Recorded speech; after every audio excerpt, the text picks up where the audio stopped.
오늘 우리에게 허락하신 하나님의 말씀은 다니엘 11장 10절에서 19절 말씀입니다. 다니엘 11장 10절에서 19절 말씀입니다. 제 성경책으로는 구약 1252면에 있습니다. 다니엘 11장 10절에서 19절 말씀입니다.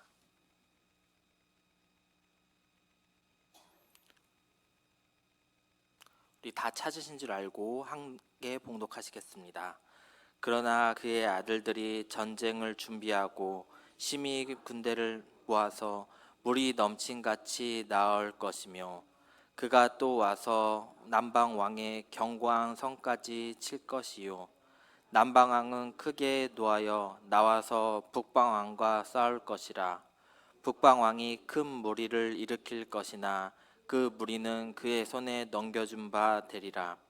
그가 큰 무리를 사로잡은 후에 그의 마음이 스스로 높아져서 수만 명을 넘어뜨릴 것이나 그 세력은 더하지 못할 것이요 북방왕은 돌아가서 다시 군대를 전보다 더 많이 준비하였다가 몇 대 곧 몇 해 후에 대군과 많은 물건을 거느리고 오리라.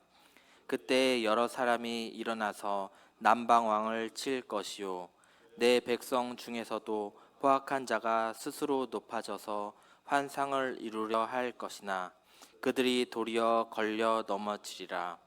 이에 북방 왕은 와서 토성을 쌓고 견고한 성읍을 점령할 것이요 남방 군대는 그를 감당할 수 없으며 또 그가 택한 군대라도 그를 당할 힘이 없을 것이므로 오직 와서 치는 자가 자기 마음대로 행하리니 그를 당할 사람이 없겠고 그는 영화로운 땅에 설 것이요 그의 손에는 멸망이 있으리라. 그가 결심하고 전국의 힘을 다하여 이르렀다가 그와 화친할 것이요 또 여자의 딸을 그에게 주어 그의 나라를 망하게 하려 할 것이나 이루지 못하리니 그에게 무익하리라. 그 후에 그의 얼굴을 바닷길로 돌려 많이 점령할 것이나 한 장군이 나타나 그의 정목을 그치게 하고 그 수치를 그에게로 돌릴 것이므로 그가 드디어 그 얼굴을 돌려 자기 땅 산성들로 향할 것이나 거쳐 넘어지고 다시는 보이지 아니하리라. 아멘. 다니엘 11장에 나오는 메시지는 나라와 민족을 향해 기도하고 있던 다니엘에게 가브리엘이 나타나 가브리엘을 통하여 예언하신 말씀입니다. 그런데 그 말씀을 읽어보면 다니엘이 염려와 기도는 실질적인 응답이 아니었습니다. 오히려 더 멀리 있는 이스라엘의 장래와 주변 열강들의 역사에 대한 이야기들로 가득 차 있었습니다. 왜 주님께서는 다니엘의 기도에 현실적으로 응답하지 아니하시고 먼 역사를 말씀하셨을까요? 그것은 현실적인 기도 응답보다 더 중요한 것이 바로 하나님의 계획과 목적을 아는 것입니다. 먼저 하나님의 마음을 알고 하나님의 소원을 알고 하나님의 뜻을 아는 것이 더 중요하다는 것입니다. 우리가 먼저 하나님의 마음과 뜻과 소원을 알기 위해 우리는 기도해야 합니다. 그렇다면 우리는 능력 있는 기도의 사람이 될 것입니다. 우리가 먼저 그런 기도를 하나님 앞에 드린다면 하나님께서는 우리 마음에 있는 우리의 소원을 이루어 줄 믿습니다. 오늘 본문 말씀을 살펴보면 역사 가운데 다니엘이 가브리엘을 통하여서 예언했던 그 내용들이 하나하나 퍼즐이 맞춰지는 내용들이 나오고 있습니다. 본문 10절에 보면 그 아들들이란 말씀으로 시작하고 있습니다. 그는 북방왕 셀류쿠스 카리니쿠스의 두 아들인 셀류쿠스 3세와 소테르와 안티오쿠스 3세 마그누스를 가리키는 말입니다.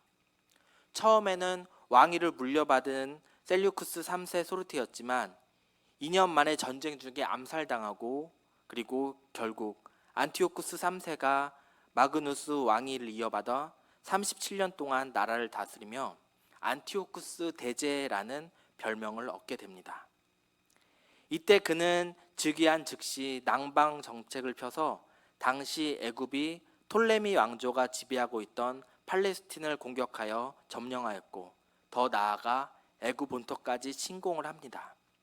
본문 10절에 그 아들들이 전쟁을 준비하고 심히 많은 군대를 모아서 물이 넘친같이 나올 것이며 라고 하며 그가 또 와서 남방 왕의 견고한 성까지 칠 것이요 라고 말씀하고 있습니다.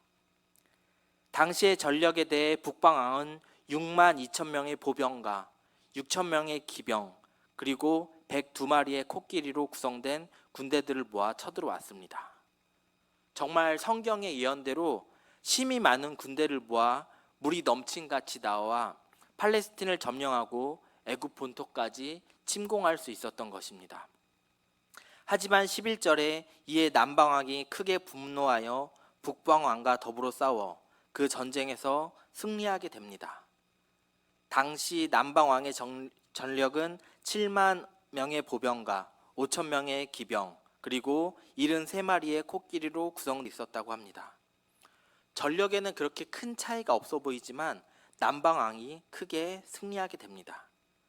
그런데 문제는 12절 말씀처럼 남방왕이 승리한 후에 남방왕 토밀레 4세는 마음이 극도로 교만해졌다는 사실입니다. 그는 전쟁에서 이겨 팔레스틴을 땅을 점령합니다. 하지만 여기서 끝내지 않고 그는 예루살렘까지 진격을 하게 되죠. 그리고 그는 예루살렘 성전에 들어갑니다. 성전을 다만 구경하는 것이 아니라 1년에 한 번 대제사장이 들어가는 속죄소까지 들어가 그곳을 더럽히는 사건을 만들게 됩니다.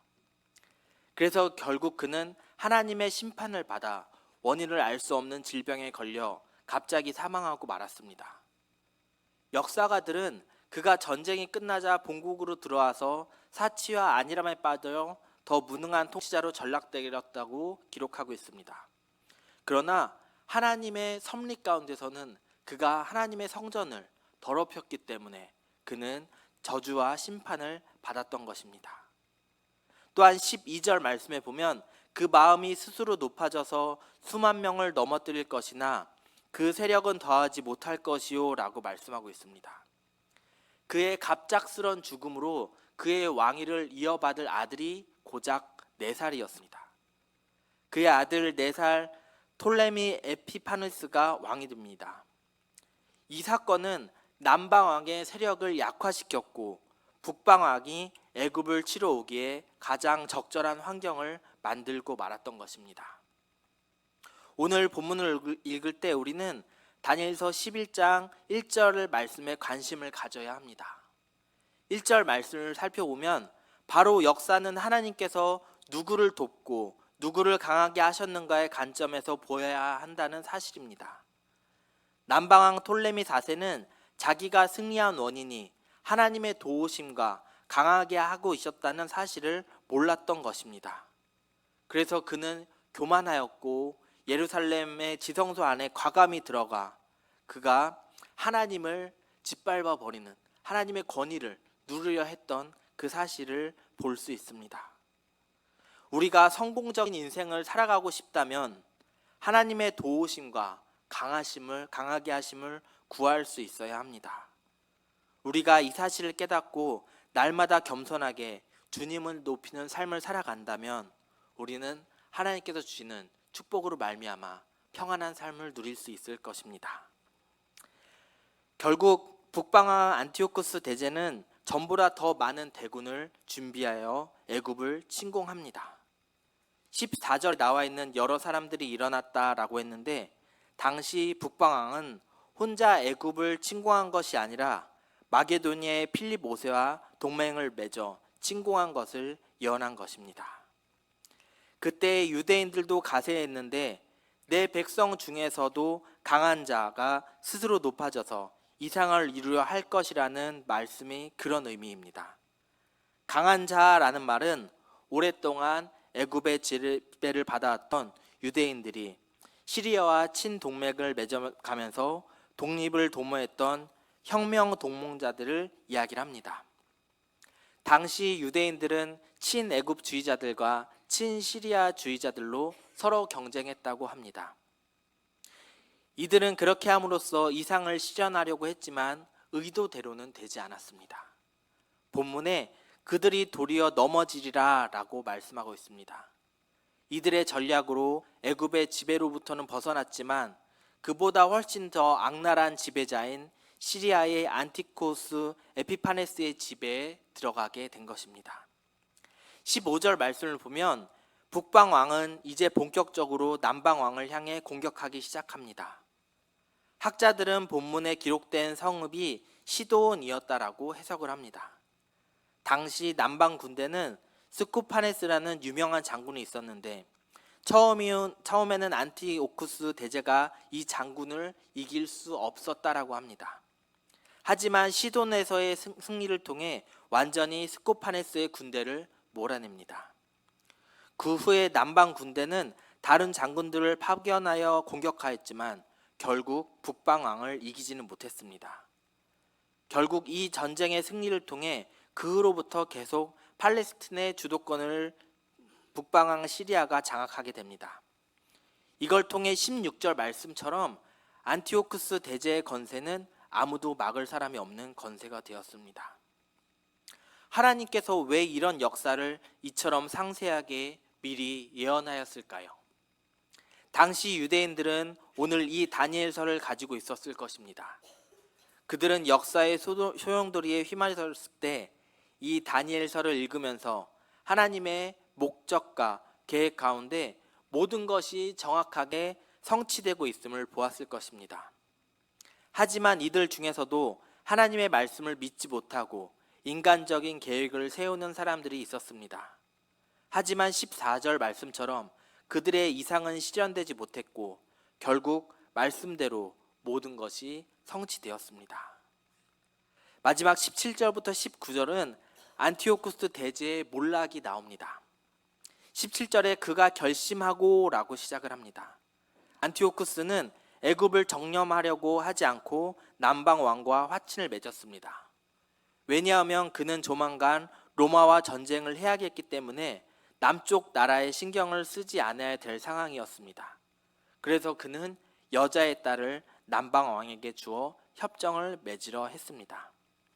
여기서 여자의 딸이란 안티코스의 대제의 딸, 유명한 클레오파트라를 이야기를 합니다. 클레오파트라는 여자의 딸이라고 한 것은 여자 중에 최고의 찬사, 가장 아름답다는 표현입니다. 하지만 당장은 결혼이 실현되지 않았는데 당시 남방왕 톨레미오스가 겨우 10살이었기 때문입니다. 본문은 이렇게 여자의 딸 클레오파트라를 톨레미에게 준 목적은 그 나라를 패망하게 하려 할 것으로 나와 있습니다. 그는 그의 딸이 시리아의 이익을 대변하는 중요한 역할을 해주기 바랬습니다.